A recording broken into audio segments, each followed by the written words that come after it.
सभी को नमस्कार। मेरा नाम अभिषेक है और आप देख रहे हैं करंट अफेयर 30 अप्रैल 2026 के, जो आने वाले सभी प्रौद्योगिकी परीक्षाओं के लिए इंपॉर्टेंट है। चाहे आप एसएससी दे रहे हो, रेलवे दे रहे हो या फिर स्टेट पीसीएस का कोई भी एग्जाम दे रहे हो, जहां पर भी करंट अफेयर पूछा जाता है, ये सेशन आपके लिए इंपॉर्टेंट है। चलिए शुरू करते हैं अपनी आज की क्लास को और पढ़ना चालू करते हैं अपने पहले सवाल के साथ।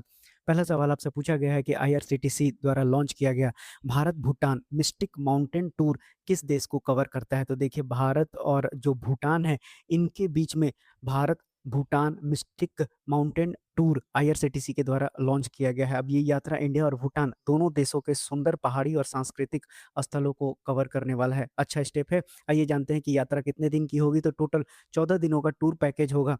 स्टार्ट कहाँ से होगा? तो दिल्ली के सफदरगंज रेलवे स्टेशन से ये शुरू होगा और भारत गौरव डीलक्स एसी टूरिस्ट ट्रेन से इसको कराई जाएगी।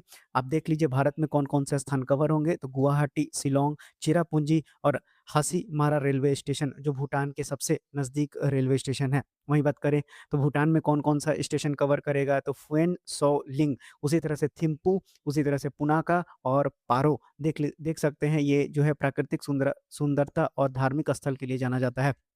वहीं अगर ट्रेन की सुविधाएँ की बात करें तो इसमें डीलक्स केबिन होंगे, फाइन डाइनिंग रेस्टोरेंट होगा, शावर क्यूबिकल्स होंगे, सेंसर बेस्ड एमेनिटीज़ होगा, सुरक्षा सुविधाएँ होंगी और आरामदायक यात्रा का अनुभव आपको दिया जाएगा। अब बता दें आपको कि जो पैकेज की कीमत है, एसी फर्स्ट केबिन या कूप जिसे बोलते हैं, उसमें 1.5 लाख रुपया प्रति व्यक्ति देना पड़ेगा आपको। अगर आप भूटान की यात्रा करना चाहते हैं तो एसी 2 में आपको याद रखना है 1,33,210 रुपये प्रति व्यक्ति, और एसी 3 का आप देख सकते हैं। कीमत में क्या-क्या शामिल है, तो ट्रेन यात्रा से लेके 3 स्टार होटल में रुकना, शाकाहारी भोजन, बस द्वारा साइट सीइंग, उसी तरह से ट्रैवल इंश्योरेंस और टूर एस्कॉर्ट्स, ये सारी सुविधाएँ आपको इन पैसों में दी जाएँगी। बढ़ते हैं अगले सवाल की ओर, जहाँ पर आपसे पूछा गया है कि हाल ही में लद्दाख में कितने नए जिलों का उद्घाटन किया गया है। तो ये देखिए, 5 जिलों का उद्घाटन किया गया है। देखिए, ये हैं विनय कुमार सक्सेना, जो आप देख रहे हैं यहाँ पर, ये लेफ्टिनेंट गवर्नर हैं कहाँ के? लद्दाख के। तो इन्होंने ही 5 नए जिलों का औपचारिक उद्घाटन किया है। अब इसका नाम आपसे एग्ज़ाम में पूछा जा सकता है। तो ये है चांगथांग, नुब्रा, चस्कर, साम और द्रास। पहले कितने थे? 2 ही आपके डिस्ट्रिक्ट्स थे। चलिए बढ़ते हैं आगे और जानते हैं कि ये फैसला क्यों महत्वपूर्ण है। तो लद्दाख बहुत बड़ा और दुर्गम क्षेत्र है, जहाँ कई गाँव दूर-दराज पहाड़ी इलाकों में हैं, जहाँ लोगों को सरकारी सेवाओं के लिए लंबी दूरी तय करनी पड़ती है। अब नया जिला बनने से प्रशासन लोगों के करीब पहुँच जाएगा, सरकारी सेवाएँ जल्दी मिलेंगी, विकास कार्य तेज़ी से होगा और शिकायतों का समाधान भी जल्दी होगा। अच्छा इनिशिएटिव है। बढ़ते हैं अगले सवाल की ओर।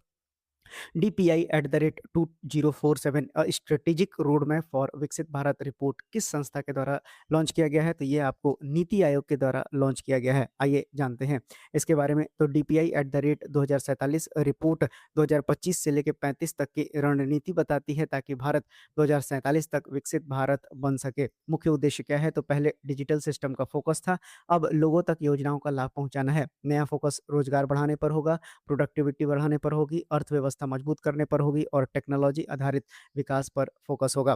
किन-किन क्षेत्रों पे ध्यान दिया जाएगा? तो agriculture, MSME, education, health care, finance, energy, welfare system, digital services पर। और आर्थिक लक्ष्य में देखें तो टेक सेवाओं को बड़ा करना है। उसी तरह से जो जीडीपी है देश का, उसमें लगभग 4% जो योगदान है, इसका लक्ष्य रखना है। यानी इतना कंट्रीब्यूशन ये देने लगे जो टेक सेक्टर है और ये जो 8 बड़े सेक्टर हैं मिला के, ताकि 2030 तक जो है 4% जीडीपी का योगदान आने लगे। चलिए बढ़ते हैं आगे। नीति आयोग क्या है? तो थिंक टैंक है, भारत सरकार के लिए सोचने का काम करती है। प्लानिंग कमीशन की जगह लाया गया था। स्थापना 1 जनवरी 2015 को हुआ है। हेडक्वार्टर नई दिल्ली में है। प्रधानमंत्री स्वयं इसके चेयरमैन होते हैं। अशोक लहिरी साहब अब वाइस चेयरमैन बन चुके हैं। सुमन बेरिया भूल जाइए। निधि छिब्बर अभी अंतरिम सीईओ हैं। चलिए बढ़ते हैं अगले सवाल की ओर, जहां आपसे पूछा गया है कि हाल ही में 38वें फाउंडेशन डे कार्यक्रम में भारतीय सिक्योरिटी मार्केट पर बयान किस संस्था के द्वारा अध्यक्ष ने दिया है? तो देखिए, 38वां फाउंडेशन डे अभी किस संस्था के द्वारा मनाया गया है? तो ये सेबी यानी security exchange board of India के द्वारा 38वां स्थापना दिवस मनाया गया है। ये सवाल आपसे पूछा जाएगा। अब सेबी काम क्या करता है? तो आपको बता दें, स्टॉक मार्केट में नियम बनाता है, ट्रेडिंग सही तरीके से हो या सुनिश्चित करता है। उसी तरह से इन्वेस्टर को फ्रॉड और स्कैम से बचाता है, गलत कंपनियों पर कार्रवाई करता है, जो कंपनियां शेयर बेचती हैं यानी जिसे आईपीओ कहा जाता है, इनिशियल पब्लिक ऑफरिंग, उसी तरह से इन पर ये नज़र रखने का काम करता है। वहीं stock broker, mutual fund companies, investment adviser, इन सब पर नियम लागू करने का भी काम ये करता है। और अगर कोई व्यक्ति गुप्त जानकारी से फ़ायदा उठाकर ट्रेडिंग करता है, तो सेबी उस पर भी कार्रवाई करने का काम करता है। बात करें सेबी की, तो आपको यहाँ महत्वपूर्ण चीज़ें याद रखनी है कि इसकी एस्टेब्लिशमेंट 1988 में हुई है, लेकिन इसने जो स्टैट्यूटरी स्टेटस है वो 1992 में एक्वायर किया है, तो ये ऑप्शन मत मार दीजिएगा। एक्वायर कब किया है स्टैट्यूटरी स्टेटस, तो 1992 में किया गया है, हेडक्वार्टर मुंबई में है। एजेंसी के एग्जीक्यूटिव का नाम इम्पोर्टेंट है, तुहिन कांता पांडे साहब जो है अभी इसके चेयरपर्सन हैं। चलिए बढ़ते हैं। अच्छा, ये भी याद रखिएगा कि ये मिनिस्ट्री ऑफ फाइनेंस के अंतर्गत काम करता है। अगले सवाल की ओर बढ़ते हैं, जहाँ आपसे पूछा गया है कि सिप्री की रिपोर्ट आ गई है 2025 के अनुसार दुनिया का 5वां सबसे बड़ा मिलिट्री स्पेंडर देश कौन-सा है? तो नन अदर देन, आप भारत में रह रहे हैं तो भारत पे ही सवाल बनेगा, तो भारत का स्थान 5वां है। सिप्री रिपोर्ट के हिसाब से 2025 में भारत ने रक्षा क्षेत्र पर लगभग 92.1 बिलियन डॉलर खर्च किए हैं, जो कि पिछले वर्ष की तुलना में 8.9% ज़्यादा है। देख सकते हैं आप टॉप में कौन है, यूनाइटेड स्टेट्स, सेकंड पे चाइना, तीसरे पे रसिया, चौथा पे जर्मनी और 5वें पर भारत है इस रिपोर्ट के हिसाब से। आइए रिपोर्ट के कुछ खास बातों को बता दें। इस मैप से भी आप बहुत कुछ देख सकते हैं, वही मैं आपको एक्सप्लेन कर देता हूँ यहाँ पर।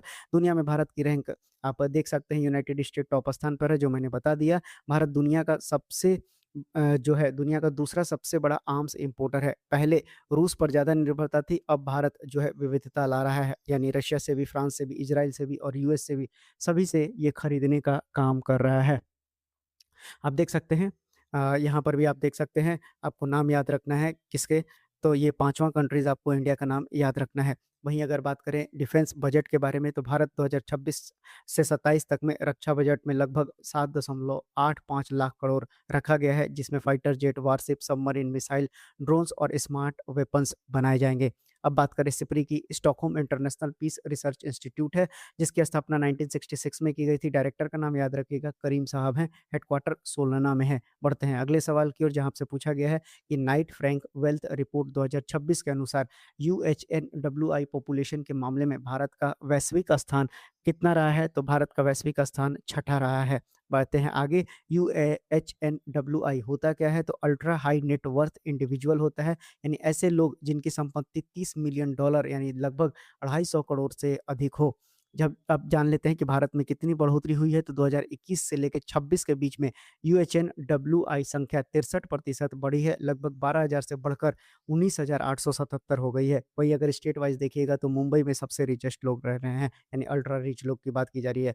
पहले स्थान पर यूनाइटेड स्टेट, दूसरे पर चाइना, तीसरे पर जापान, चौथे पर जर्मनी, 5वें पर कनाडा और भारत छठे स्थान पर। अगले सवाल की ओर बढ़ते हैं, जहाँ पर आपसे पूछा गया है कि एक्सरसाइज प्रगति का आयोजन मई 2026 में किस देश द्वारा किया जा रहा है?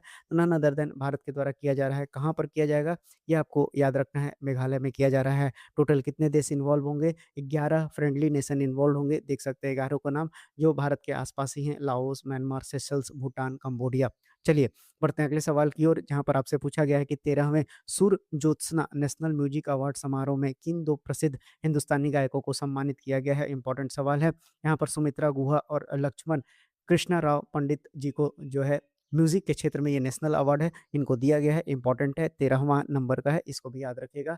और अवार्ड का नाम क्या है? तो सुर ज्योत्सना नेशनल म्यूजिक अवार्ड है। बढ़ते हैं अगले सवाल की ओर, जहाँ 2026 से लेके 29 कार्यकाल के लिए बीडब्ल्यूएफ एथलीट कमीशन की चेयर किसे चुना गया है? तो ये आपको याद रखना है, पीवी सिंधु को चुना गया है। अब बात करें बैडमिंटन वर्ल्ड फेडरेशन यानी बीडब्ल्यूएफ की, तो इसकी स्थापना 5 जुलाई 1934 को की गई है। हेडक्वार्टर की बात करें तो कुआलालंपुर मलेशिया है। प्रेसिडेंट की बात करें तो खुनयंग पतामा है, इनका नाम भी याद रखिएगा।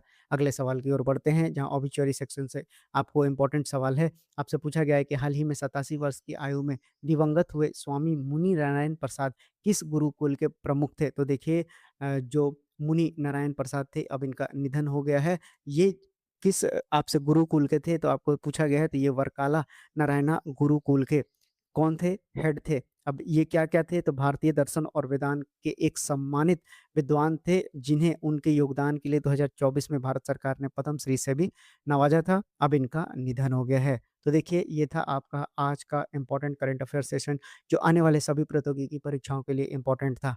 चलिए, मिलते हैं अपनी अगली क्लास में, तब तक के लिए धन्यवाद।